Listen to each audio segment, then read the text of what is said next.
മലപ്പുറം കക്കാടംപൊയിൽ വെള്ളച്ചാട്ടത്തിൽ കുളിക്കാനിറങ്ങിയ യുവാവിനെ ഒഴുക്കിൽപ്പെട്ട് കാണാതായിരിക്കുന്നു. കോഴിപ്പാറ വെള്ളച്ചാട്ടത്തിലാണ് അപകടമുണ്ടായത്. ചേവരമ്പലം സ്വദേശി സന്ദേശാണ് ഒഴുക്കിൽപ്പെട്ടത്. അഷ്കർ അലി കരിമ്പയുണ്ട്. വിശദാംശങ്ങളുമായി അഷ്കർ, ഇയാൾക്കായി തെരച്ചിൽ നടത്തുന്നു എന്നാണ് മനസ്സിലാക്കുന്നത്. എങ്ങനെയായിരുന്നു അപകടം?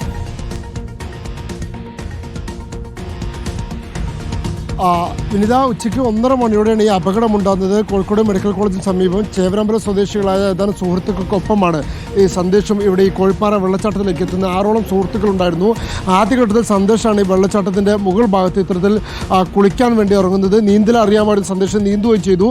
പക്ഷേ പിന്നീട് പെട്ടെന്നൊരു ഘട്ടത്തിൽ മുങ്ങിപ്പോകുന്നൊരു സാഹചര്യം ഉണ്ടായി എന്നുള്ളതാണ് ഇപ്പോൾ സുഹൃത്തുക്കൾ നമ്മളോട് പങ്കുവെക്കുന്ന വിവരം. ഉടനെ തന്നെ ഒപ്പമുണ്ടായിരുന്ന സുഹൃത്തുക്കളടങ്കം അവിടെ ഇറങ്ങി പരിശോധന നടത്തിയെങ്കിലും സന്ദേശത്തെ കണ്ടെത്താൻ സാധിച്ചില്ല. ഇപ്പോൾ ഏകദേശം 1.5 മണിക്കൂർ അധികമായി സന്ദേശത്തിന് വേണ്ടിയുള്ള തെരച്ചിൽ നടത്തുകയാണ്. ഫയർഫോഴ്സ് അംഗങ്ങളും അതുപോലെ തന്നെ വനംവകുപ്പ് ഉദ്യോഗസ്ഥരടക്കമുള്ളവർ സ്ഥലത്ത് കേന്ദ്രീകരിച്ചിട്ടുണ്ട്.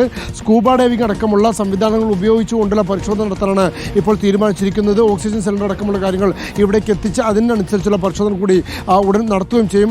ഇത് തട്ടുകളായുള്ള ആഴമേറിയ ഒരു പ്രദേശം കൂടിയാണ് കോഴിപ്പാറ വെള്ളച്ചാട്ടം എന്ന് പറയുന്നത്. സ്വാഭാവികമായും താഴ്ഭാഗത്തേക്ക് പോവുകയാണെങ്കിൽ വലിയ അപകടത്തിലേക്കുള്ള സാധ്യത വഴിവെക്കുകയും ചെയ്യും. എന്തായാലും കഴിഞ്ഞ 1 മണിക്കൂറിലധികമായി നടത്തുന്ന തെരച്ചിൽ ഇതുവരെ സന്ദേശത്തെ കണ്ടെത്താൻ സാധിച്ചിട്ടില്ല. 20 വയസ്സ് മാത്രം പ്രായമുള്ള സന്ദേശം 6ഓളം സുഹൃത്തുക്കൾക്കൊപ്പമാണ് വിനോദയാത്രയ്ക്കായി കോഴിപ്പാറ വെള്ളച്ചാട്ടത്തിലേക്ക് എത്തിയത്.